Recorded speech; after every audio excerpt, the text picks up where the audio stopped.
What? No theme music, nah? Gusto, now Chris the host. Man, I make a little dinner whilst busting joke. Come to the yard, get it off your chest. There's no hard feelings when you're rocking with the best. Everything's crisp, everything's nice. Throw a little sugar, add a little spice. Ask all questions, cook a little rice. Gamble like Vegas and throw a little dice.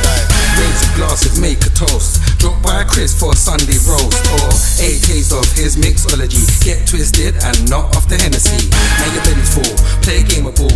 Gusto, he's coming from the old school. No if buts, maybes, whys. No silly questions, I tell no lies. Everything Chris. Everything Chris. Everything Chris. Everything Chris. Everything Chris. Everything Chris. Everything Chris.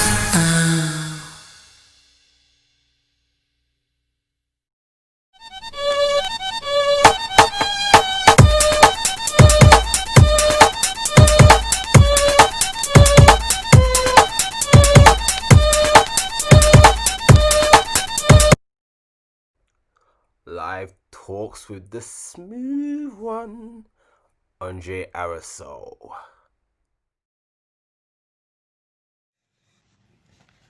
Back with another guest. Intrigued with this one. Very intrigued. Alright.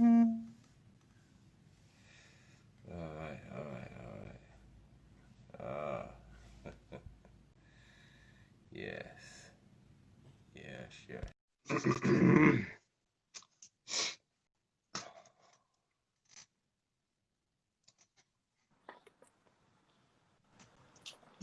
Yes. Wow, go on. What you say, man? You good? Yeah, man. Not much. What you saying? Man. I'm all good, man. Blessed, man. Yeah. I'm good, man. Privileged that you're on here. Nah, thanks for having me, man. I'm excited to be on here with you, man. I see a couple of things you've been doing, so. All right, cool. Thanks, man.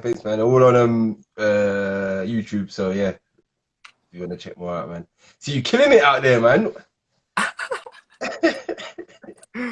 Nah, man, we're trying. I mean, Yeah. SOLENT stacked already. Everyone knows what they're about, so it's just one of them ones, really. Yeah. Hopefully this lockdown doesn't affect us too much. Hopefully, man. I'd love to come down. Fingers crossed, because I can't put up without basketball again, man. I was going into some. Oh, talking at that, then how did you do quarantine when it happened the first time, the first lockdown? Bro, honestly, like, this is the reason why I've got him. Man got a parrot, you know. Yeah, like that's what it led to me to happen, bro. But out, it was the worst, man, because I came straight back from America, so. Okay. Yeah, so the weather done me out, getting used to back being in England, stuff like that, and then most of us still play basketball, and then hitting this lockdown, and I hate staying still. I hate being inside. You're like me, man. I can't do that. Sitting still and can't. I've got to be active. Or if I'm sitting in one spot, I've got to be doing something. Exactly. Same thing. Yeah, I've got that. So I do when I'm inside. I can do my videos and editing. I'm like Yeah. So you edit it all on yourself? Everything's me, man. Everything. I've got no one else doing it. It's all me editing. That's mad. I remember editing, when. Do you use like Premiere Pro or do you use? Yeah. So editing. The pictures that you see me put up, the quotes and the videos, and everything's me. Everything's me. So every post you see is me. Hats off, man. It's not easy, man. Editing's tedious. You know what? I appreciate it now because I never knew how technical it can be, but I appreciate people do it. I have my hats off to them because it's not easy. Definitely not easy. Yeah. So where did you grow up then, man? So, backstory, Northampton, man. The ends. Northampton. I know Northampton. Have you ever been there? Yeah. I've been there a few times. Yeah, it's not the best place to go, but it's home, edit, so I've got to rep it how I do. It's not bad. I've been through there. It's not bad and it's not like horrible. It's alright. You know what I mean? Yeah, it is what it is. The good thing about it now, Charlie Sloth opened the club up there, so it's gave it a bit of life. Oh, is it? Apart from that, yeah. So that's All gave it a bit of character. But apart from that, Northampton is what it is. You'd rather one of those ones. pass through it than go and stay there, already. Like you pass. I'd prefer Northampton to Milton Keynes. Oh, I'm glad you said that. I would have had a Milton, fight if you said the other way around. oh my gosh, Milton Keynes it's like, you know those games like Final Fantasy where you're in one place and then you travel across the field to another place. I was like, nah, I can't do that. Milton Keynes shopping is better though. They have their shopping centre is way better than ours. But apart from that, I wouldn't say too much. Okay. Okay. When did you get in? I'm from Southeast London. Oh, okay. I'm a London man, but I'm living in Midlands at the moment, so that's how I know about Northampton a little bit because I've been there a few times. And that. So when did you get into basketball then? Bro, I'm a late hooper. One of many. One of many. Like, I was a dancer before basketball, innit? Oh, was it? Yeah. So I kind of like, I knew of basketball. Yeah. When I was around 12, 13.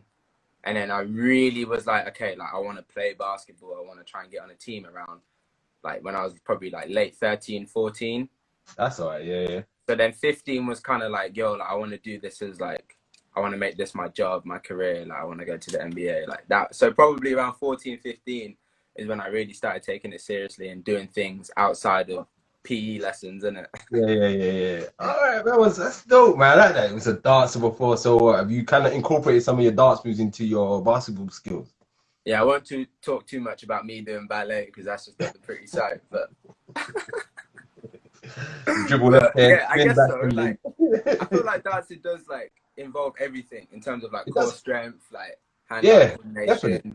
foot speed. I think why I'm such a good defender now is definitely because of my tap dancing, and I hold it down to that 100%. Hey, I can agree with that. It does make sense. Footwork and dancing, and if you translate it to basketball, I wouldn't want to guard you. You'd probably annoy me if I had to guard you, man. Hey, switch, man. I guard someone else. I take all that, you know. So what made you fall in love with the game? Like, say, you know, when, like you said, you want to go take it as a career. What was it that specifically said, you know what, I'm gonna take this as a career?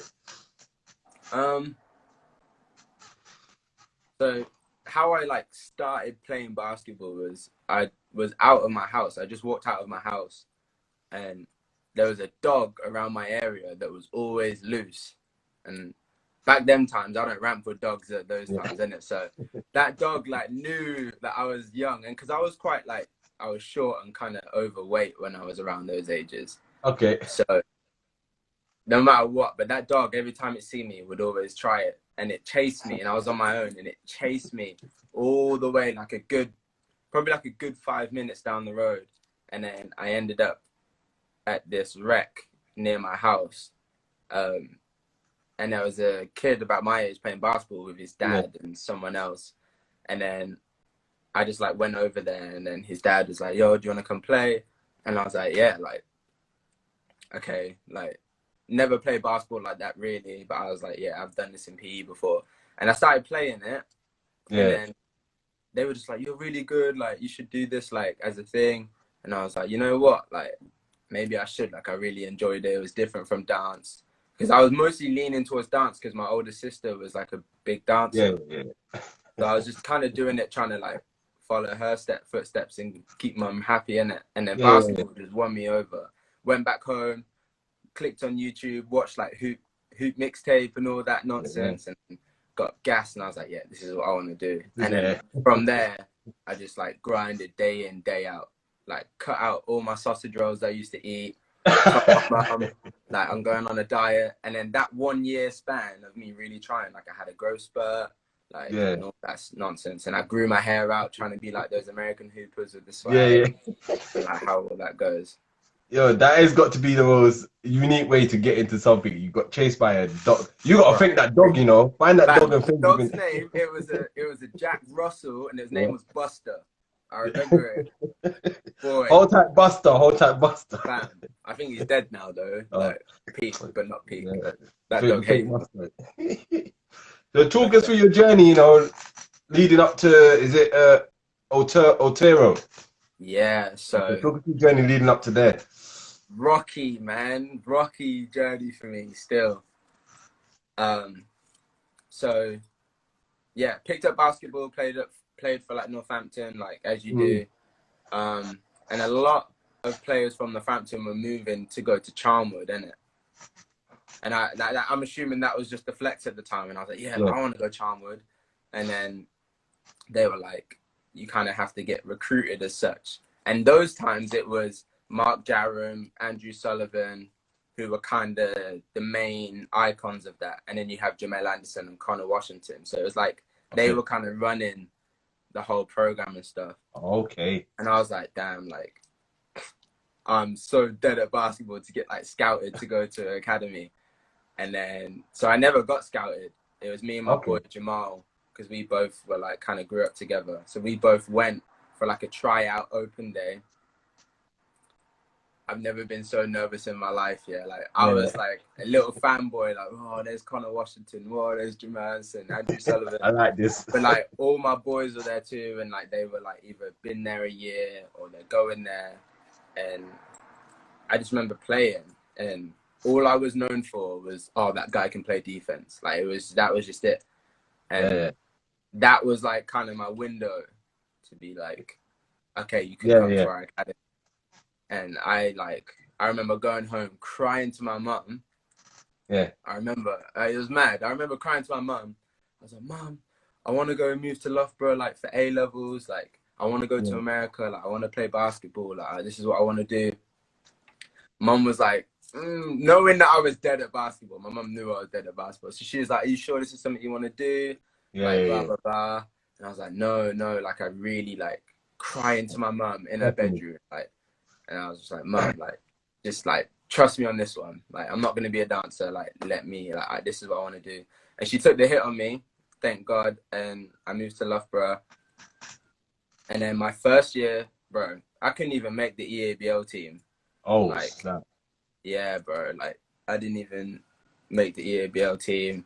Because it was pretty strict, though. Like, even as it is now, like, it was pretty strict. Like, they always had a hierarchy, a pecking order of, like, who were the best players. And I was always that guy that was, like, last. As you would as a first year, like, okay. But I was just like, damn. Like, these times we went Loughborough was all, like, people like Reese and Jordan and that was there as well. There was Josh McSwiggan. Okay. It was that era when I was there. Okay. I'm trying to think who else was there. See, I'm more of Charnwood, so it's Josh McSwiggan and them guys. Okay. And then, I never made the EABL team until, like, late in my first year. Then second year, I started to, like, break through. But I was in that court. Like, you could ask anyone in Charnwood. Like, I hands down was the most hardworking person ever. Me and Gym Jamal, rat. in there at 6 a.m.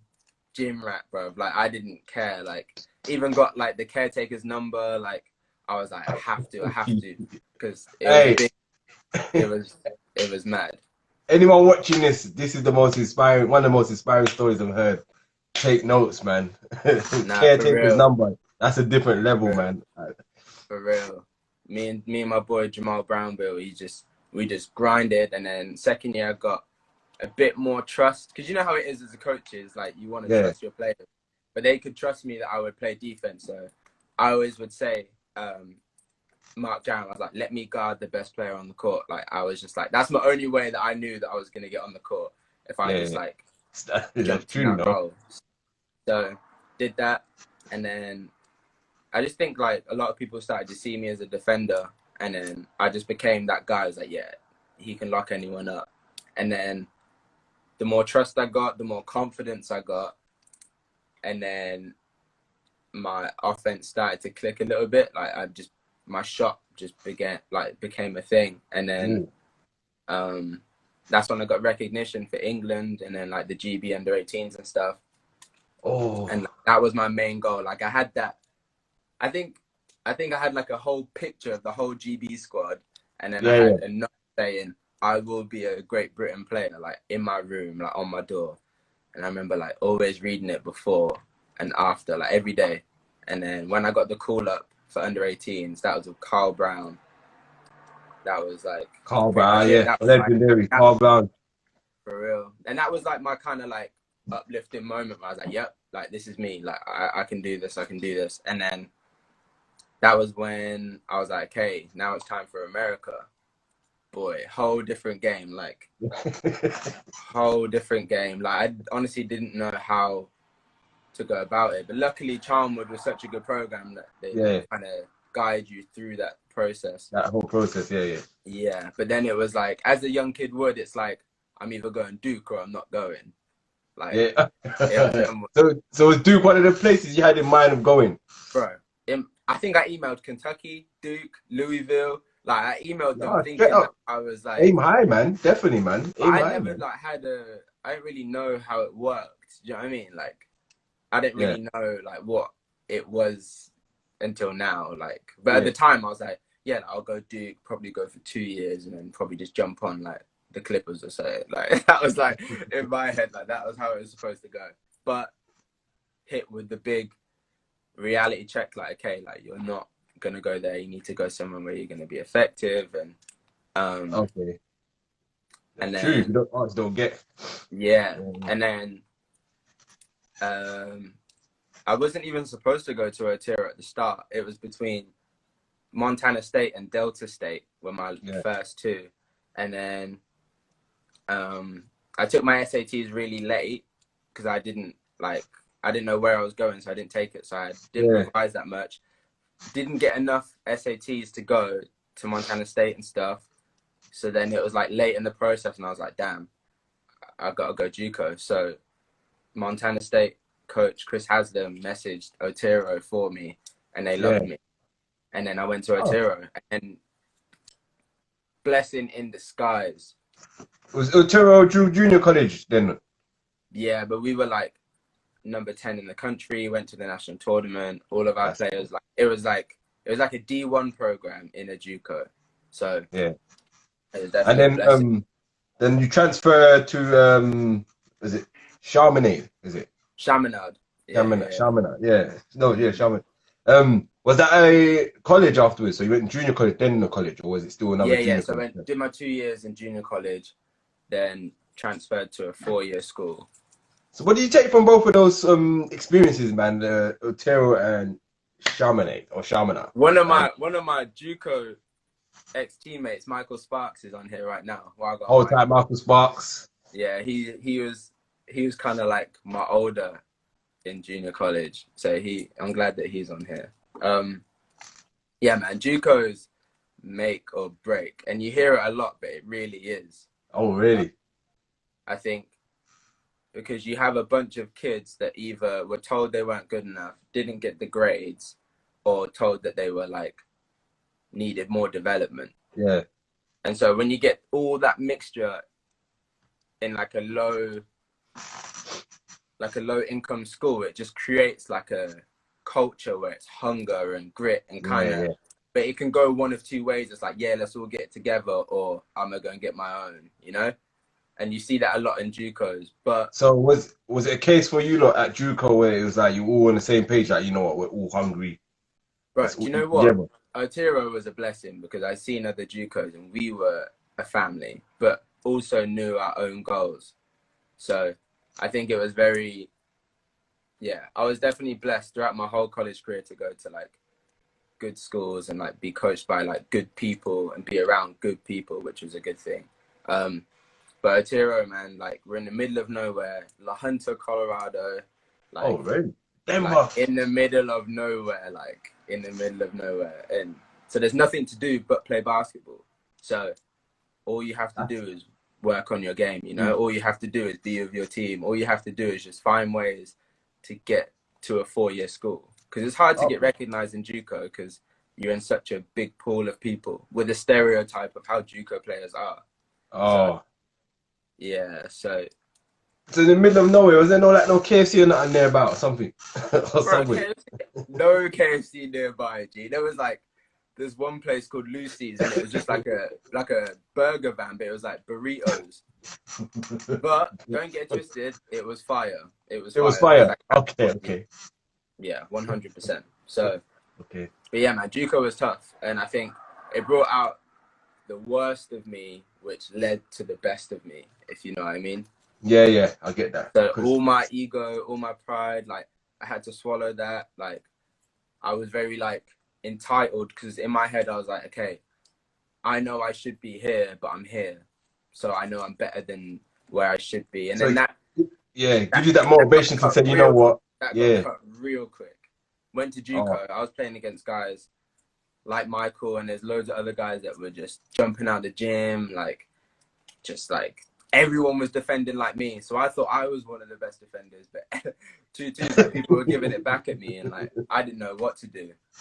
So I got checked real quick, and that's what made me go through a very rocky first year, because I was upset. I was like, damn, is this what I thought it was? Maybe America isn't for me. Like, shall I just go back home? And I went into such a deep mindset of questioning, like, what is my purpose? Like, why? Like, and obviously, like, I'm very spiritual, and like, same. Who's that? Orlan, right? Orlan, there we go. What's this guy? This guy's starting, man. Orlan Bay, man. Tell it to get out. Yeah, I forgot where I was at because of OJ. No, he's talking about just how your whole process through college, and you know. Yeah, man. Like college motivation. Yeah, like Chaminade, beautiful. Hawaii, like it's what it looks like on Google, like 100%. Wow. Near the beach. Near the beach. Oh. Right, I would walk 10 minutes like straight, and I would be at Waikiki Beach. Like to even like think that that's like possible is crazy. And then that's where I was at, spiritual. Yeah same. I'm spiritual as well. Yeah, man. Like I think going back on that, because that's actually a good point. I think like that moment in my first year in Ontario is when I really like kind of like understood God on a different way. I think it's when I was at my lowest, where I kind of just seeked for Him, you know. So it's true. That helped me. But I feel like I had to go through that moment. I feel like that was a sign to be like, okay, like it's a test as well. It's like it's a test as well. It's like, all right, you're in this situation. What are you going to do here? And I've been in situations like that, similar. So yeah, I get where you're coming from. So yeah. So it was at my darkest moment where I really like. And I think I realized it, like it spoke to me. It was like, hey, if you want to be at this level, it's going to take a whole new Andre Arissol. And I had to work my head around that. And I was like, okay, I'm working hard now. Like, I'm not sure if I have another gear. But it wasn't like a gear as in like, okay, I got to add another gym session. It was more mentally, like reading, watching the game. Who am I like comparing myself to? Like, and that kind of insight is what made me a better player. And to be honest, that's what built my offensive game. And then Chaminade came. So would you say that was the biggest challenge you took from that, biggest lesson as well, just how to challenge yourself mentally? Yeah, 100%. I think my biggest challenge was, one, getting over myself. Like, it was kind of a mentality, like, nobody cares, Dre. Like, you had a bad game or you missed this game-winning shot, like, nobody actually cares. Like, I would walk around school thinking everyone's, like, hating on me, but... it happens, like, isn't it? You're thinking I'm playing pro. Yeah, like, pro was always the goal from the get-go. Yeah, that was probably my biggest lesson, getting over myself and just understanding that you got to keep stepping it. You got to keep it stepping. Like, you're going to go through ups and downs regardless. I like that journey. So let's track back a bit as well. Your GB, the GB experience. You played England and GB, right? Or was it just GB? Yeah, so I played under 18s and under 20s, yeah. So give us your experience with the GB and England and the differences you learned from both England and GB. And what was that, some of the toughest competition there as well? Yeah. So starting off with under 18s, I was raw in my under 18s campaign. I think the nerves definitely hit me because you're representing your country and there's a lot on your back as a young kid. Like there's a lot on your back. I think the biggest thing for me is getting a taste of that environment. Like you're in a nutshell, like you're playing against the best players in Europe for that age group. Like that's mad. So like when I was like, we're doing scout or like this is our group, like we have Albania, Romania, like Greece, Croatia. I'm like, oh rah, like that's mad. Like we were playing against Giannis Antetokounmpo's little brother. Like I was just like, that's crazy, like to think, and it's so overwhelming. But it's such a good confidence booster to be like, yeah, like I earned to get here. And I think it's challenging because in England we don't have AEU, and obviously like in terms of like summer basketball, it's like back to back to back to back, and that European like championship is kind of like that. So being able to like, okay, focused on this team, boom, but tomorrow we got this team, like, so you're very like, yeah, so it sounds good, but you really have to be on your job. Like you're not there to enjoy the mandem and just like post about enjoy the country. Like no, like you've got practice, get your shots up, understand your scout, rehab, blah blah blah blah blah. Game, cool. After the game, stretch, get ready, hydrate, because we've got practice in the morning because we're playing this team.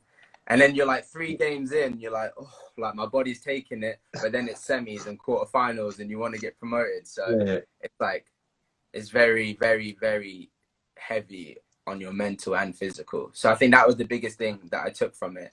And then coming back to England, all the games seemed very like, I was like, yeah, my confidence was through the roof. Like, like I've been there, done that. So yeah, being able to next best action kind of thing is what I learned from under 18s. Under 20s, that was because we got promoted that time. We got bronze, so we were a mature group. We knew what we wanted to achieve. For me, my first under 20s, I was like, I want to like go off, like I want to play good, because in the back of my mind, I was like, I want to get promoted.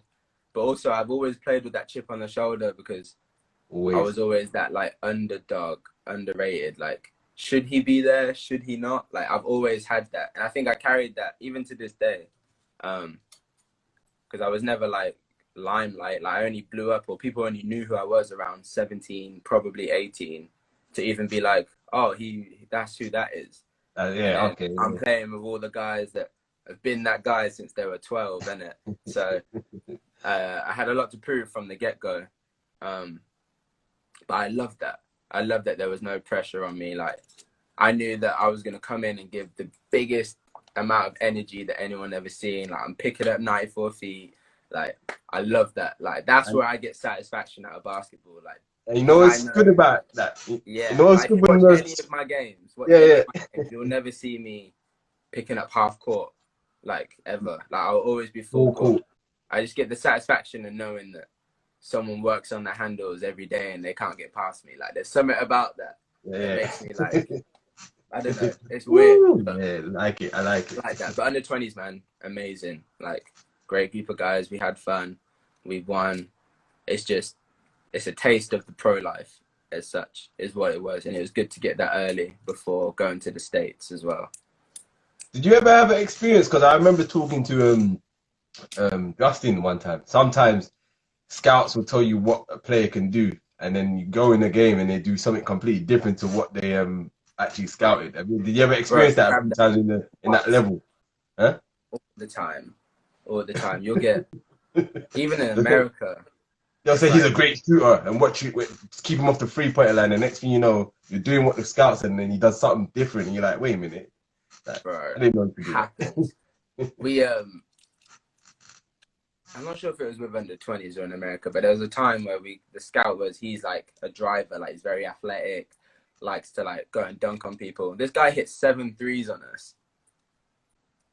Like, I don't even know whose fault is that. Like, is it the players' fault? It's our fault because we need to adjust, but their strength is driving, and it just is what it is. But when you get to a certain level, you can't rule anyone out. Do you know what I mean? Like, you're a basketball player, like you should be able to hit an open shot, you should be able to drive. So then it's like, give respect where respect is due, you know? No, man, I like that. I like that. So what made you choose Solent then, man, after your college career? Ooh, yeah, mad. I mean, COVID messed us all up, as we all know. Yeah. It ended our season early. I came home early. I did not want to leave Hawaii to come back to England. Could have played pro there, innit? Right, I was ready to stay out there, make my own pro team if there wasn't one. Yeah, COVID came. I came back. I dragged it out to stay in Hawaii as long as I could before the borders closed. Yeah. And then I came back. I signed with an agent. My first like desire was what I wanted to play in Europe. Yeah. And that was my first thing. And I had a really good gig in Sweden.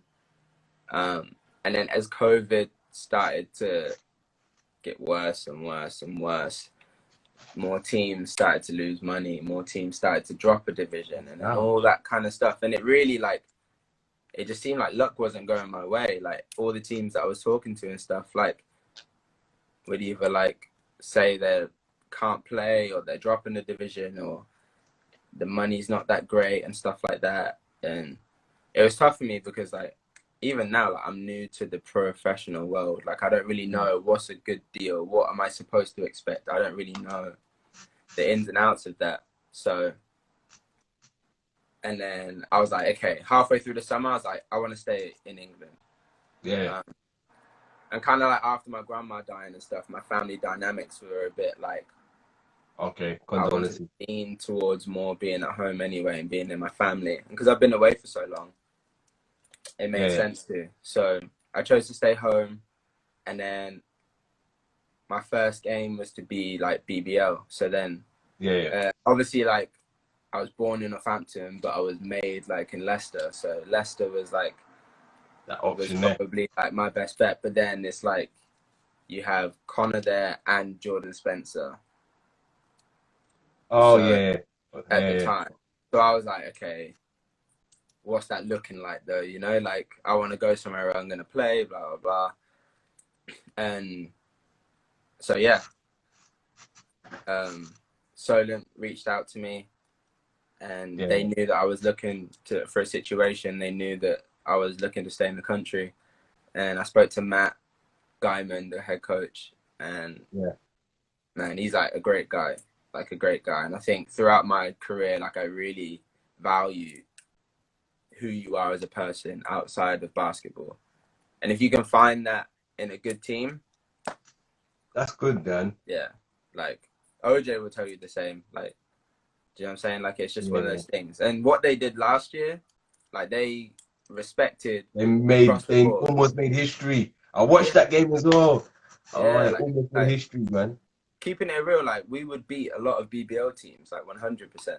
So like, I don't feel like I've downgraded or anything. I feel like I'm exactly where I need to be. Like, practice is still competitive. Like me and Ian, like go at it. Like, so the levels there. Like Southampton's actually a beautiful place. I've never been this far down the country, but Southampton. All right. Yeah, they take care of you. Good team, good culture. Yeah, man. It's a great place to be. So I'm happy on my decision. So talking of vets, now Orland's a vet. What's he been like to you since you've been in Southampton? Has he been that kind of one like guiding you? Yeah, man. He is like, he is the definition of a vet. Yeah. Like, in terms of his knowledge of the game, like in all aspects.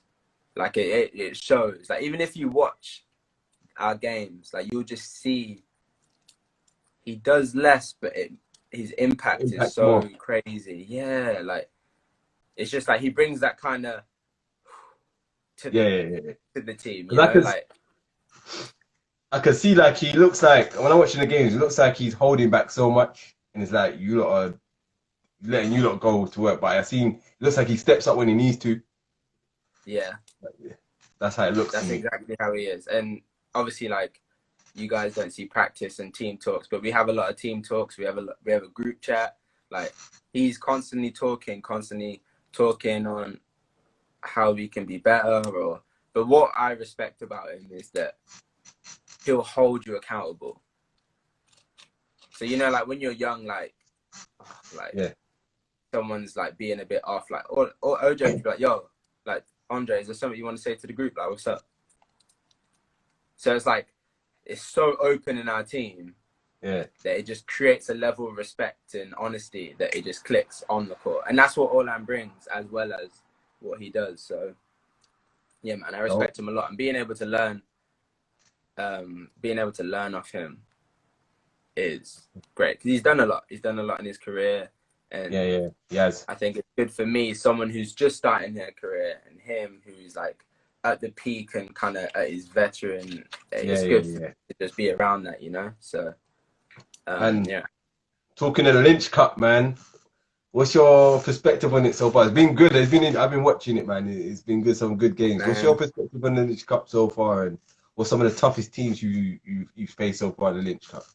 Yeah, that Lynch Trophy is really good, man. Like they've done it well.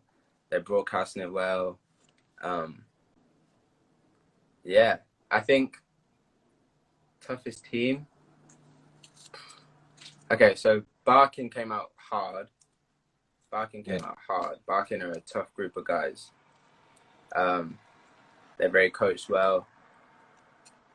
You have Essex, they play with each other every day, and you can see how they want to play, like very like drive, pass, shot. Like they're very good 3-point shooting team, so that's tough. That third quarter masterclass, 43 points versus Essex. And then you have Worthing, and that's a good team. On that team.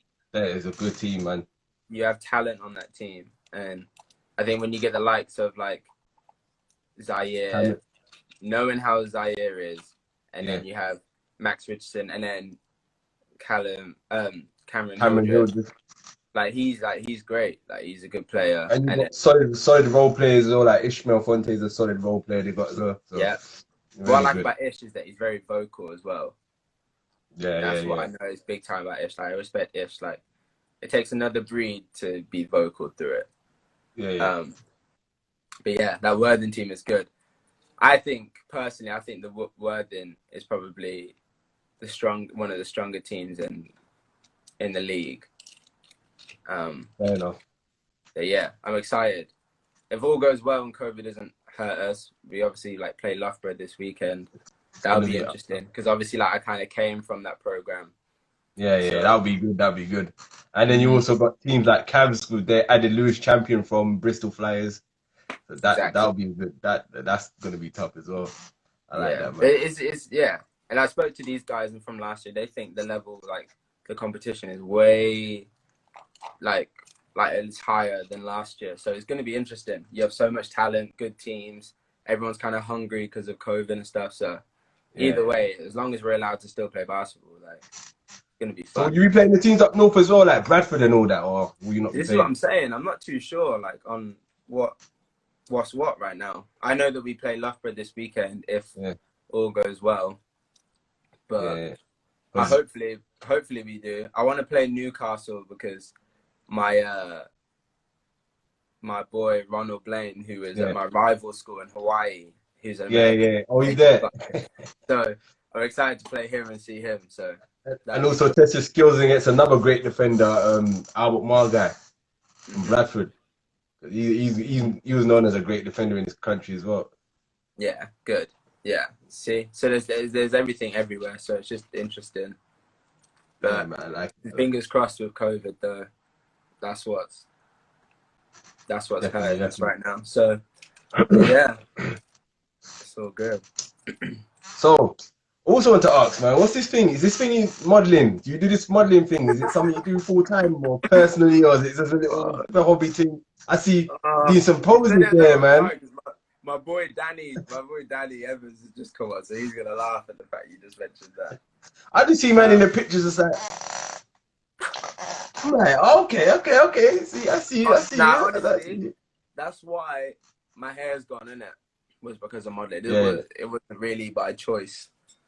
Yeah, man. Like I came home and kind of like the scouting thing and whatever, and I was like, yeah, like I'll do that. And I love like obviously like I love being in front of the camera. I love like expressing my personality. I love fashion. So it kind of just like the dots connected. Yeah, and then yeah. I did it, and it kind of like is going good. Like I'm doing my thing with it, and it's really fun.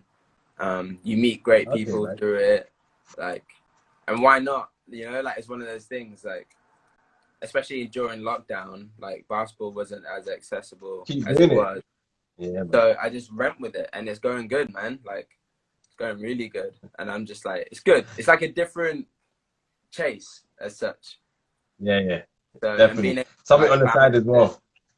yeah, and being able to balance it at the same time as basketball is tough, but I enjoy it, man. Like, I think. No, man, keep it going, man. Keep it going. Mm. Just to let you know, if it does log us out, we just log back in and then we can finish it off. Yeah. 100%. So, question I always asks on this show, get everyone's opinion, perspective. What's your views on British basketball in this country? Things that you see that are working and things you think that are not working, or they could work on.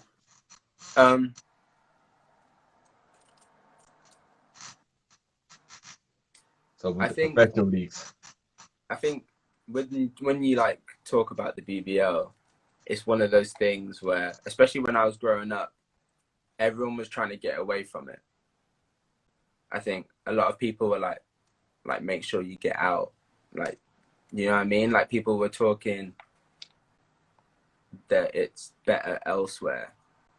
And in my head, like I was younger, so I wanted to play for Leicester Riders. Like that was always my childhood dream. I wanted to be a Leicester Riders player.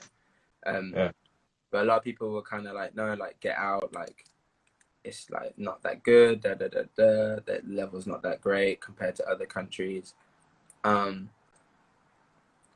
But it's always like questionable. But now, like I'm older and I've obviously watched a lot more and played in like BBL games and like know the players. Like it's not the case at all. I think we have great talent in the country. We have great imports that come into the country. I think people just compare it to when you look at EuroLeague and stuff like that and just assume that the BBL is not that good. Obviously, we all would say this in any working world we have, there could be more money, 100%. Like players could get paid more. Like, yeah, we need more funding, 100%. I think BBL and basketball in this country doesn't get the respect financially it deserves. And I think everyone will vouch for that. I think the people that handle the money with basketball don't understand the impact that it has on lives of all cultures. You have kids that come from all backgrounds wanting to get a full scholarship to America, or they're going to university in England and studying. Like that's impactful in itself, and you're coming from kids that come from harder backgrounds than the average person, and I think it deserves more of a chance. I think they just need to take a bigger chance on English basketball. But when you talk about basketball itself on BBL, what we could do better, I think I'm going to agree with what Josh Steele said in his interview. Like, you got to give young players a much bigger opportunity. Definitely. But I understand it. I understand, like, it is professional level. You are here to win, etc., etc. But you have to give the younger players a chance. They can do it. We can do it. Like, develop, man. Yeah, it's about developing our players, man. There's a certain amount of clubs that do it, but don't maximize it. Like, we have these pathways all the way through. Like a lot of EABL teams or a lot of like National League teams, they have their respective BBL team. I think we need to do a better job of bringing them through and showing them the light, because not only would that improve them as players and improve British basketball down the line, it expresses to like the youth that you don't have to go to America to be a good basketball You player. have to be good. And Jamal Anderson's a product of that. He never went to Jamal America. Anderson, Look how great he Connor is. Washington as well. Like And Connor they're Washington. all products. They're all products of that, and you can see like Jamal and Connor are like damn near Leicester Riders Hall of Famers. Like, and they've done their thing. Like they're amazing players. Like they've played for like our country. Like same way if they would have went to America, they would have been in the same position. But because they had that opportunity from Loughborough, getting what they needed at Loughborough and having that chance at Riders, look at them now. Like they're leading the Riders, you know. And I think that's if we need to follow suit a little bit more on those players, because then it encourages that. I think a lot of people and a lot of coaches are always questioning like, what's wrong with England? Like, why does everyone want to go to America? Like, well, like it's kind of like you edge us that way. Like that's what we feel is perceived to be a good player and be good enough for you. We somehow have to go to America. So at one point as well, when I was it's about 10 years ago now. No, about 13 years ago. I was watching a BBL game. I was talking to a few people about this, where you go to a BBL game and you're seeing on one side, one team's got, say for example, 9 Americans, 1 English guy, and 1 import, and then same team on the other side the same. Yeah. That's what kind of put me off at one point. I was like, oh, like I'm coming to an English game and I'm seeing, and nothing against Americans, love them, not saying anything. It's just like, where's our talent? You know what I mean? So it got to a point. At a point, people just like, I think that's at one point people like, you know what, go elsewhere because there's no point. Yeah, that's exactly it, and that's what I felt like. That I was like, damn, like as I said before, like I wanted to be a Leicester Riders player. Like that's what I wanted to do, but I felt like I wasn't good enough. So America is where I felt like it should be. So I think we can do a much better job of giving younger talent an opportunity, whether they decide to stay or not. Like give them the opportunity. At least like, they try. Like, and it changes the game, man. Like it helps them grow. Like whether they want to go away and stuff. Like we have to build that kind of culture of always. Oh, and another player that didn't go America, Miles Hessen. Yeah, Miles, perfect example. He was at was it like Essex Leopards or something at one point? I think so at one point, but he stayed something like that. Yeah, Miles is a perfect example. And look at him, like, like he's doing. I know he's killing it, man. Yeah, so exactly. But what would you say? Me, what things that can work? I think with me as well, what I've said for quite a few as well, people might know it by now. Marketing, man. Like, I think the marketing needs to be a bit more effective. Like, promote the sport as well, promote the players a bit more, and get to know players a bit more. I feel like if fans get to know the players, they'll invest more time into it. Because there's a lot of people, they're on the cusp of knowing basketball or wanting to get to know basketball, but they don't know where to find it. So the marketing needs to be more effective.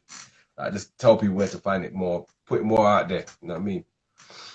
Yeah. And promote players. Don't do these big events saying, oh, such and such from the Olympics or such and such from this singing group is going to present the trophies. Like, who's coming to a trophies finals game to see some singer present a trophy? Yeah, like, exactly. Yeah. That makes no sense. Like, who's the players? Who's the matchups? You know, promote it, man, so we know what to get excited for. But yeah, definitely, that's what I think. The market should be more effective. Yeah. All right. So the next bit now is, what's your favorite pre-game meal and post-game meals? Pre-game meal. Depends what time the game is, but so like the night before a game, I always have pesto pasta. Like that's yeah. So like pesto pasta is the night before, and then before the game, I make like, so you get 1 slice of toast, you get avocado, chipotle chicken sausages, I'm listening. scrambled egg on it. That's it. That's all I have. The avocado got me, sold me into that. Like, yeah, I love avocado, man. Avocado is the one. And then after game, I'll always have a bowl of Rice Krispies. Rice Krispies is like cereal. Is my cereal. That's Like, the best cereal ever. People don't my rate mum and sisters will vouch. I probably ate like 5 bowls a day. So Rice Krispies for sure after the game, and then I don't know. Usually, like we'll have like a team meal, or like we'll go out for food or something, or I'll cook. But I love salmon, so definitely fair enough. Fish. I used to go for a Rice Krispies on a regular. Oh, with condensed milk. Wee. Bro, but what I did, I put Rice Krispies in the microwave. Might seem weird, but that's what I did. I used to like warm it up, and you put like honey on it. Oh, bro, I'm about to get a bowl right after this. I already know. Yeah, tag me in it. Yeah, I will. All right. My next part of these talks is the hotspot questions. So they're 2 3-part questions. The first part is player you love playing with, player you love playing against, and a funny teammate. All relating to my team now, right? Like everything this year. You can go to your team now, or you can go to other teams. You can go any team really, actually. Any team. Okay, so someone I love playing with. Yeah. Oh. So you can go to your GB days either as well. Any team. So yeah. Okay, so my favorite player playing with. Oh. Danny Evans. Okay. Yeah. Danny Evans. Yeah, he's yeah. If you watch GB games and under-20s, you just see us getting hyped and dancing, to be honest. Okay. Yeah, Danny Evans is my favorite player to play with. What was the next one? To play against? Yeah, who you love playing against?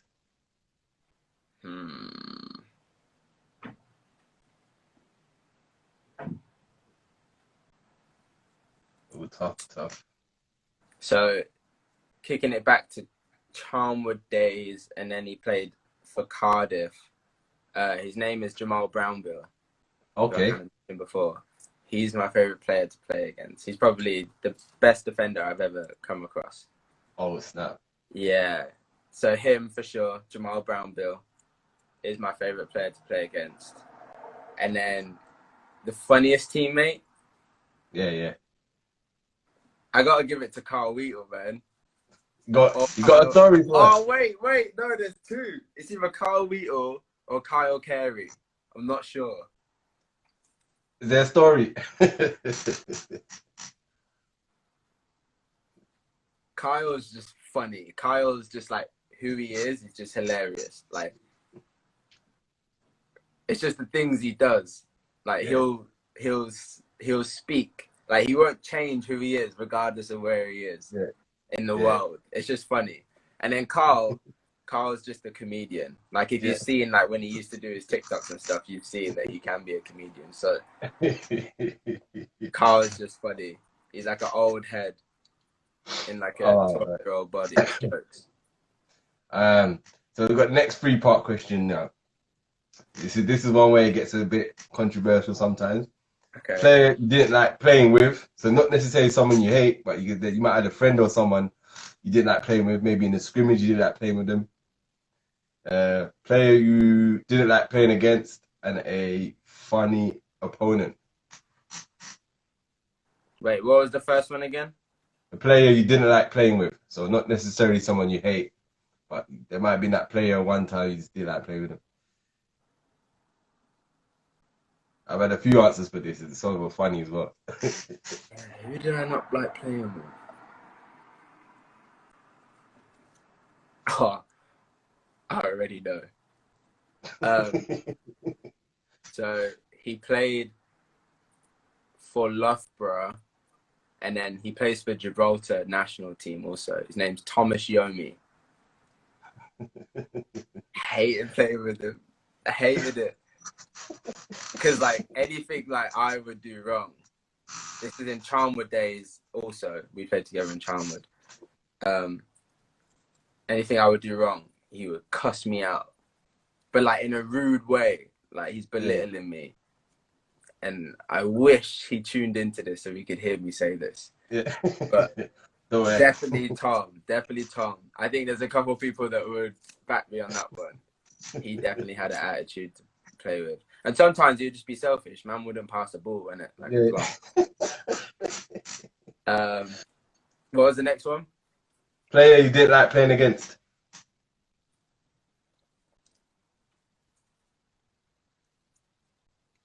Who do I not like playing against?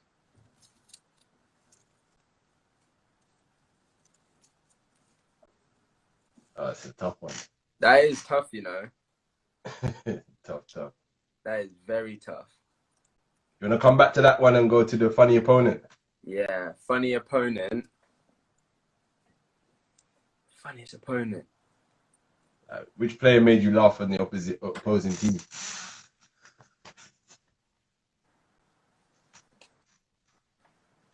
I've had a few good ones in These this are hard one. questions, you know.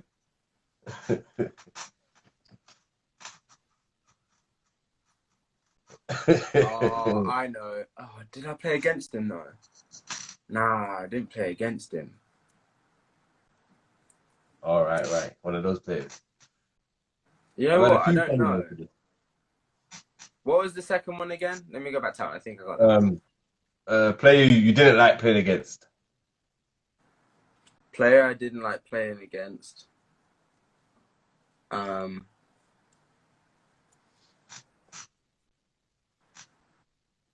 trying to think of my academy days on who I didn't like playing against. Do you know what? It probably was Alex Roberts. Okay. Alex Roberts. What was the reason? Bare crafty. I hate crafty players, man. Bare crafty. Like, he's so... Did he look like he couldn't play as well? Yeah, like one of them ones. I hated those, man. Like, I was like hella active on defense, and he would just always use his weight against me. Where's Marley's right next to me? G. See where you see Creator's Corner on the comment? Yeah. That's Jamal. Just Jamal. That's the hardest player I've like. That's like the person that I hated playing against. Okay. That's him. Oh, so, him. Yeah. Oh, good. I used to hate crafty players, man. Yeah, Alex was crafty. And then the funniest opponent is probably Carl Carey then, because he played at Myerscough and Preston. Yeah. So Carl Carey is probably, Carl Carey for sure is definitely the funniest opponent. No. Yeah. I like that, man. All right. So I was gonna ask you, if anyone who's still online, if you've got a question for Andre, fire them in now. And Andre, do you have a question for myself while we're online? Ask away. I'm just gonna put my phone on charge real quick.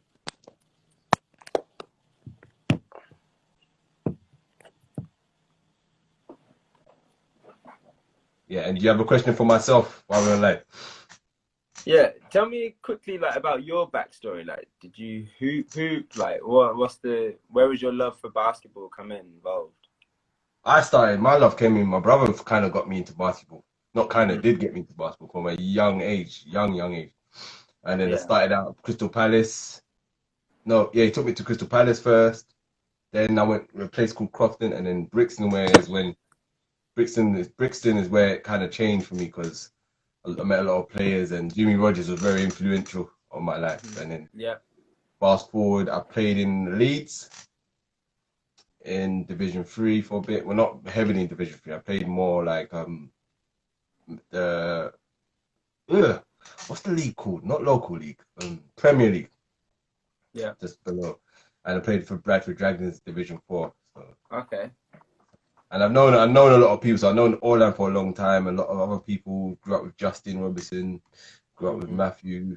So I know a lot of people from Brixton, and I've got that connection. So that's my backstory. Been involved with a lot of tournaments. So I've helped out with the Pro Classic. You've been around basketball for a minute then. So yeah. So I've been around it. And had a great connection, great network. And then this fast forward has led me on to doing this, man. So I just thought, wait a minute. I know people. Not people want to know the sport, so why not start getting people to know the players? And that was my thing, man. Exactly. It's true. It's good that you do this, man. It's kind of the marketing that you were saying that needs to be better. Yeah, this definitely, is man. one of those ways to do it. So definitely. And how marketing it is a platform for you guys, man. So bang, it's your platform, put you lot out there, get people to know you a lot more. So it's been good. And I learned a lot as well, because I've been learning a lot from Ashley Hamilton. I've been watching his Instagrams. He's been teaching me a lot. Yeah, about how he's to... he's up to date with all that for sure. Yeah. I call him the sensei. Love that. Actually, the sensei. I said yes. You got a question here. Who's the best player you've played against? Kai. Best player I played against? Probably Anthony Edwards. Okay. He's probably going to be like top 3 draft picks. Well, I guess supposed to be this year, whatever you want to call it. It's when we played against Georgia University in the Maui tournament last year. He's legit. Yeah, he's like a small LeBron. Damn. Yeah, LeBron's LeBron's a beast as well. So, man, the 17th year. Is he gonna retire anytime soon? I don't know. Bro, I think he's waiting for his son Bronny to get into the league. I think he wants to play with him, but he's gonna have to be.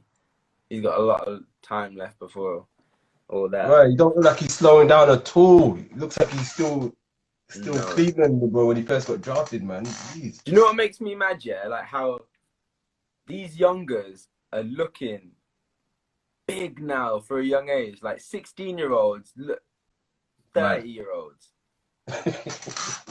That's mad now. got family and all sorts of kids in that. You're like, oh man, you 16. I don't know what they're eating. And that Zion Williamson, man, like, how you that dude is? Nah,